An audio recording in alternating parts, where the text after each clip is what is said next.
Startup Orange County is a 3-month accelerator program that we created using funds that was given to us from Orange County. We actually have a grant from Orange County to do this.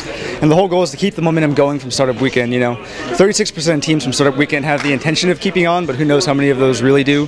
And we want to capture that other larger percent that sometimes don't want to carry on. So the goal is to keep that momentum going. We have 6 companies that we think are going to be very viable to go into our accelerator program. Hopefully we can get them to a point to where they're actually ready to move into a bigger and better accelerator program. So the whole point of this actually is that you have your traditional accelerator programs that generally operate around companies that are formed already. Something like 40% of the companies that go into your traditional Techstars or Y Combinator or 500 startups, something like that, actually already have revenues of some sort. So what we're looking at are those companies that come out of things like this, and that you have people that are have these great ideas, but they actually don't have seed funding. They don't have a way to start that business.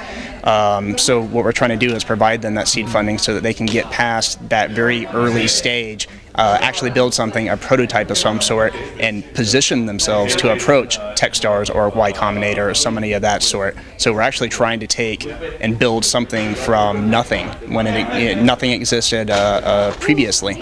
So this is what Startup Weekend's been for. It's a vetting process for Startup Orange County. We take those teams out and turn them into something that's possibly and hopefully viable. We've seen a lot of growth in especially the web, the app market, in that developer community. We've seen a lot of growth in that entrepreneurial market.